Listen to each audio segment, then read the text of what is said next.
Vous regardez Kavi TV, bienvenue dans ce journal. Au sommaire, l'instauration de l'obligation du permis de conduire pour les conducteurs de moto suscite de nombreuses réactions à Conakry. Si certains saluent la mesure, d'autres rejettent cette décision en pointant du doigt le coût élevé que pourrait avoir le document. Reportage à suivre. Depuis ce lundi, environ 80 chefs d'État et de gouvernement sont réunis à Luanda pour le sommet conjoint Union africaine-Union européenne. 2 jours de discussion autour du thème « Promouvoir la paix et la prospérité grâce à un multilatéralisme effectif ». Plus de détails dans ce journal. C'est tout pour le sommaire.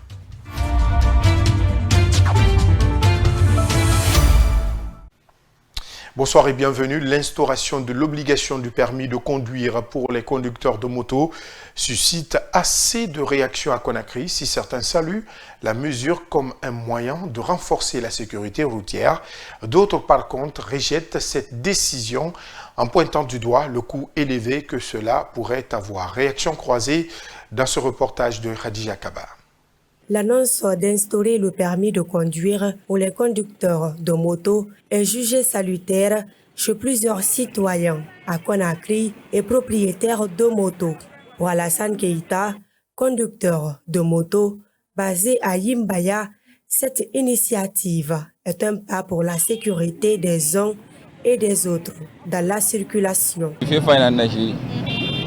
C'est une bonne décision, car cela permettra de recenser tous les conducteurs de moto ici à Conakry.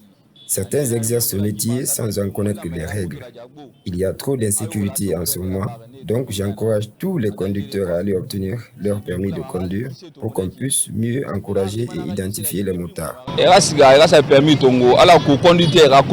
Au contraire, Mohamed Bangoura, aussi conducteur de moto, n'approuve pas la vision des autorités. Selon lui, le coût du permis de conduire va affecter les propriétaires de motos dans leur économie.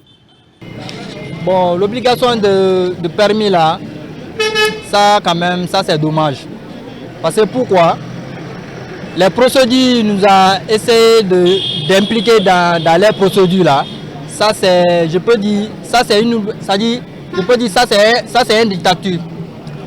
Comment il peut, d'ailleurs même si vous lisez très bien les procédures là, nous, il y a beaucoup, on peut dire il y a des majorités, il y a majorité quand même, ils n'ont même pas les cartes d'identité biométrique. Mais le montant qui a été proposé là, ça c'est le montant là, tu vas passer toute la journée même pour gagner les 50 000 francs là. C'est que les policiers d'abord, ils ont enlevé pour eux d'abord, bien avant de gagner les 50 000 là. Si l'objectif est d'assurer plus de sécurité sur les routes, la réussite de cette mesure dépendra surtout de l'accompagnement des conducteurs entre sensibilisation, accessibilité au permis et volonté politique d'appliquer la loi sans exclusion. Le ministère des Transports, à travers la Direction nationale transport terrestre, entend réglementer le secteur et réduire les cas d'accident de la circulation routière. Dans l'actualité, toujours ce lundi matin, la pénurie d'essence se fait sentir dans la plupart des stations-service de la capitale Conakry. Les quelques-unes qui servent de l'essence enregistrent une longue file. Pendant ce temps, aucune communication de la SONAP. Suivez le constat de Mohamed Lamine Dafé et Moussa Kamara. Dans cette station-service située à Yimbaya Carrefour que nous avons commencé notre constat. Pas d'essence, seul le gasoil est servi aux détenteurs d'engins roulants. Sur place, plusieurs motocyclistes et automobilistes sont venus se procurer de l'essence sans succès, témoigne Abouakar Sidiki Traoré. Vraiment, on a beaucoup souffert à propos de cela.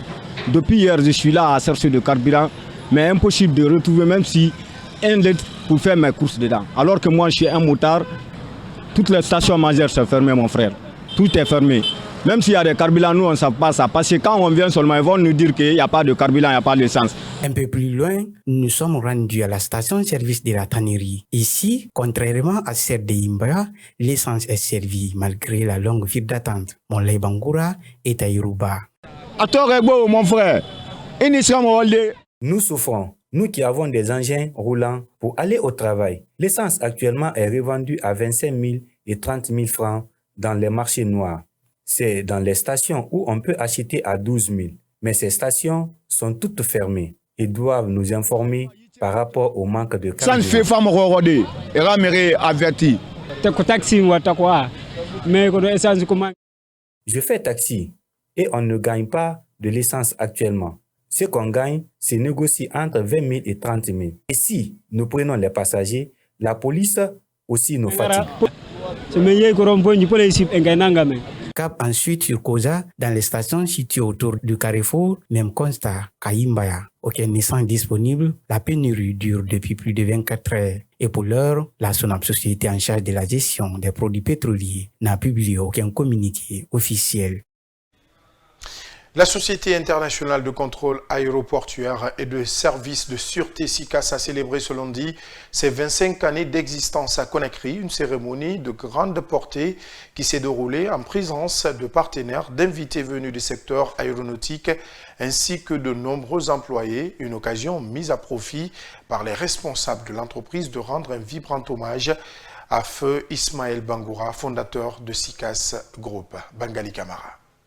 Créée depuis l'an 2000, la Société internationale de contrôle aéroportuaire et de services de sécurité, SICAS, s'est imposée comme un acteur incontournable de services de sécurité pour les compagnies aériennes. Du haut de ses 25 ans d'existence, l'entreprise est aujourd'hui présente dans 14 pays servant 17 destinations aéroportuaires. SICAS Guinée s'est imposé comme un acteur incontournable de la sûreté aérienne en accompagnant les compagnies les plus exigeantes. Air France, Emirates, Brussels Airlines, Ethiopian Airlines, Royal Maroc, Air Sénégal, Air Côte d'Ivoire, Tunis Air, Turkish Airlines et bien d'autres encore. 25 ans, durant lesquels nous avons démontré qu'une entreprise guinéenne, je dis bien guinéenne parce qu'elle a commencé ici, peut respecter les standards internationaux les plus stricts, former des équipes d'élite et exporter son savoir-faire dans plusieurs pays du continent. La création de SICAS Guinée a constitué une rupture profonde dans le secteur aéroportuaire. Elle a mis fin à la pratique répandue à l'époque de faire venir des agents embarqués depuis l'Europe pour réaliser en Afrique des opérations de fouille, de sûreté et de contrôle documentaire avant de repartir vers leur base. SICAS Guinée a inversé cette dynamique. Cet anniversaire a aussi été l'occasion de rendre un vibrant hommage au fondateur de la société, feu Ismaël Bangoura. Mon père adoptif, mon père guinéen, comme j'ai toujours voulu l'appeler, il n'a pas mis plus d'une heure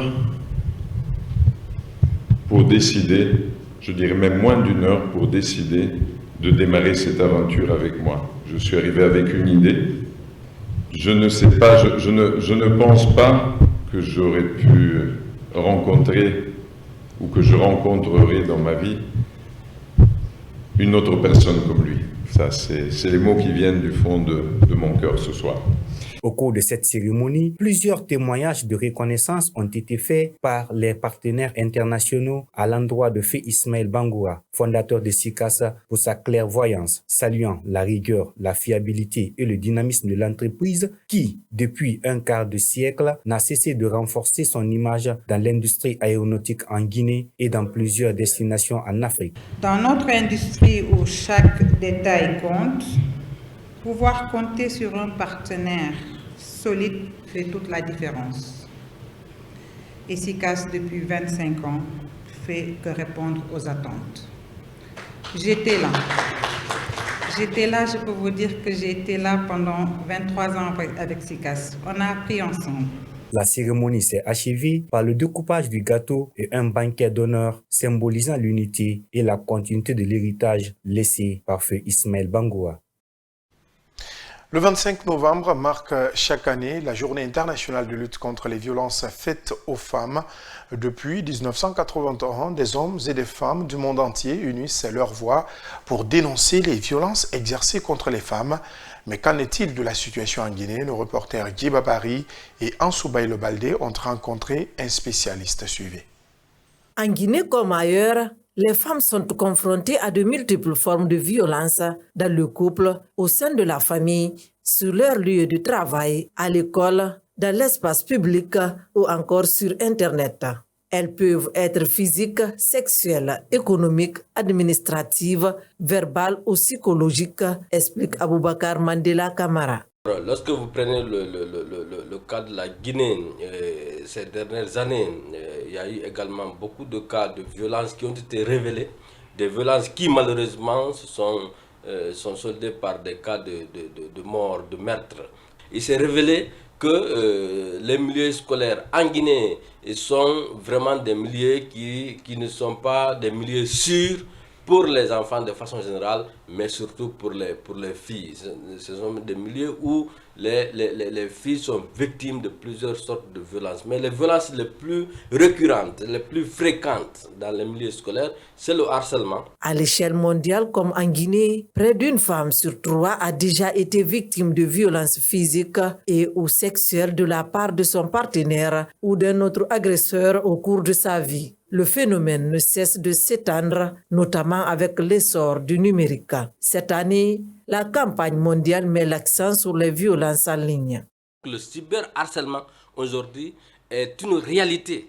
Et est une réalité. Il y a beaucoup d'autres, des enfants, des filles notamment qui sont victimes, et des femmes qui sont victimes de cyberharcèlement, qui sont victimes de menaces sur les réseaux sociaux, qui sont victimes de chantage sur les réseaux sociaux. Par exemple, il suffit d'envoyer tes images, n'est-ce pas, en tant que fille, en tant que femme, à un bonhomme, le jour dont tu vas résister, tu vas refuser, n'est-ce pas, ses avances, et il va partager. Pour mettre fin à ce fléau, plusieurs leviers sont indispensables. Entre autres, la moralisation des familles, la sensibilisation, l'éducation familiale et sociale, le renforcement des cours d'éducation civique et morale dans les écoles, ainsi que l'application stricte des sanctions prévues par la loi. Autre facette de ce journal, l'éducation physique et sportive EPS est une matière inscrite dans les programmes d'enseignement du primaire et du secondaire, une matière qui tend à disparaître dans plusieurs établissements de la capitale guinéenne selon des observateurs. En cause, le manque d'infrastructures, l'insuffisance d'enseignants qualifiés sont les facteurs évoqués.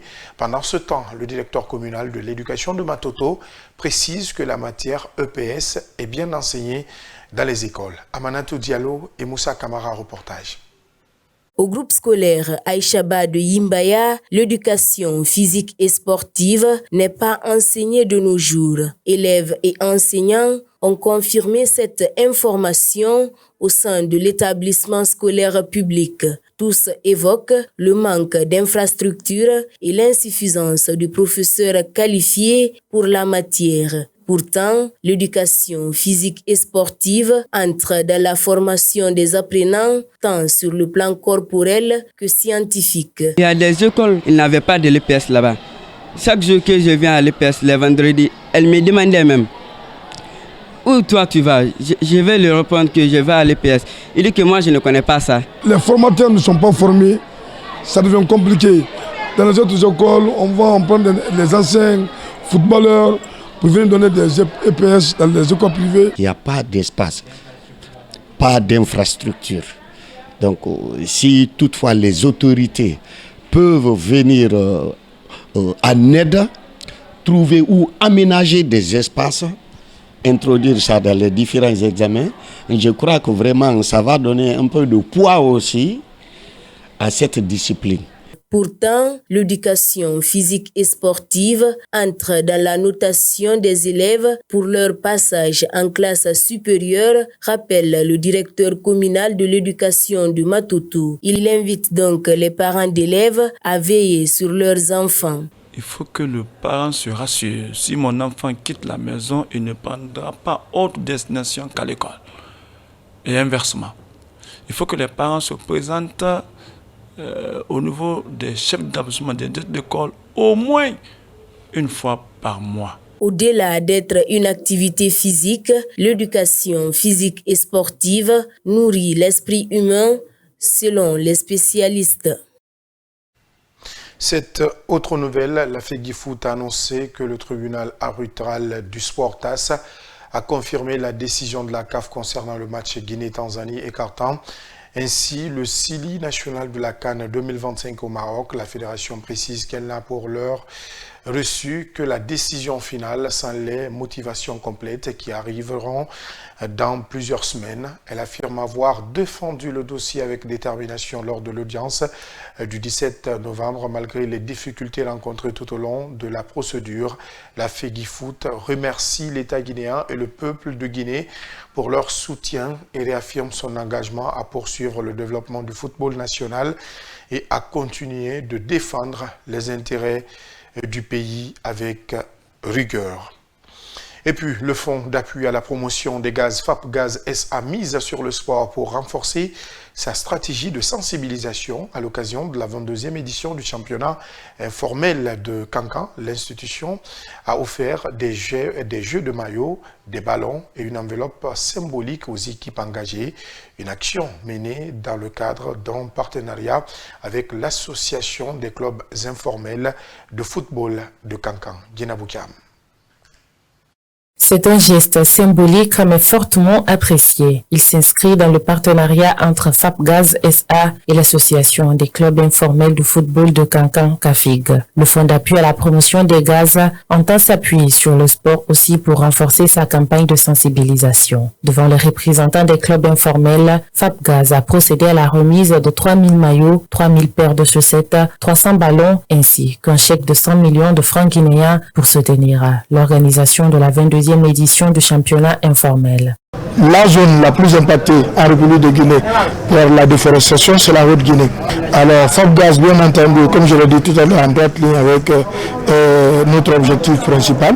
Notre directeur général, M. Kanan Sadji Diallo, nous a mandaté ce matin pour venir rencontrer le sport à la base, afin que dans la vulgarisation et dans le schéma qu'on a tracé récemment, que ce soit des relais au message de FAPGaz. Le relais a un message très important et le message c'est quoi? C'est arrêtons la coupe abusive de bois, mettons-nous au gaz, mettons-nous à l'utilisation du gaz, parlons du gaz, parlons de la vulgarisation, de la sensibilisation autour du gaz et montrer que le gaz, il n'est pas dangereux, bien au contraire, le gaz c'est ce qu'il nous faut pour sauver notre écosystème en République de Guinée. Notre accompagnement ou notre partenariat ne s'arrête pas à la remise des équipements d'aujourd'hui. Notre collaboration tient compte du fait qu'on sera là pour la semaine du FAPGaz. On aura aussi un grand carnaval avec la CAFIC et le Carfamoria Football Club. Donc tout au long de cette semaine du FAPGaz, on aura à faire beaucoup de sensibilisation et, parce que c'est le but principal de notre collaboration. Une initiative saluée par le président de la Ligue régionale de Cancan qui a toutefois rappelé le rôle de la CAFIG pour la promotion de l'utilisation du gaz au sein des communautés. Vous-même, vous voyez ce qui s'est passé. FAPGaz, lui aussi, il s'est engagé à aider notre association pour son fonctionnement. Et cela dit quoi? FAPGaz, c'est un partenaire à notre association. Nous aussi, nous avons des obligations. FAPGaz passe par notre association pour sensibiliser nos ménages pour que nos mamans aussi acceptent d'utiliser les gaz dans les ménages. Au nom du gouverneur, Mamadi Kansa Doumbouya, directeur régional de l'information et de communication de Cancan, a exprimé sa gratitude envers FAPGaz SA pour ce partenariat jugé noble, tout en invitant les bénéficiaires à en faire un usage responsable. Parce que c'est la première fois qu'on a ici un partenariat sérieux dans le domaine sportif. Je crois que c'est très salutaire, je suis très content. Franchement, je les invite aussi à utiliser à bon escient tous ces équipements. Cette action s'inscrit en prélude au lancement de la semaine du gaz, durant laquelle plusieurs activités de sensibilisation à l'utilisation du gaz domestique seront menées dans la région. Je vous l'annonçais au sommaire, près de 80 chefs d'État et de gouvernement sont réunis à Luanda depuis ce lundi 24 novembre 2025. La capitale angolaise accueille pour 2 jours le sommet Union africaine-Union européenne. Promouvoir la paix et la prospérité est le thème central débattu pendant ces 2 jours. Un rendez-vous décisif pour l'avenir des 2 organisations internationales. Germaine Massari. La migration, les mines et les échanges commerciaux sont entre autres Les sujets débattus autour de la table lors du sommet Union africaine et Union européenne à Luanda, renforcer et rééquilibrer les relations entre l'Afrique et l'Europe constitue l'objectif premier de la rencontre. Près de 80 chefs d'État et de gouvernement sont réunis à ce rendez-vous intercontinental. L'ouverture du sommet a eu lieu ce lundi 24 novembre pour ce mardi 2e et dernier jour. Emmanuel Macron et Félix Tshisekedi avaient très tôt quitté la capitale angolaise après le dîner officiel. Mais les travaux se poursuivent avec un thème délicat, la question migratoire, un dossier qui divise encore les deux blocs et sur lequel certains partenaires africains interrogent la sincérité des engagements européens. Malgré tout, les délégations africaines veulent rester optimistes.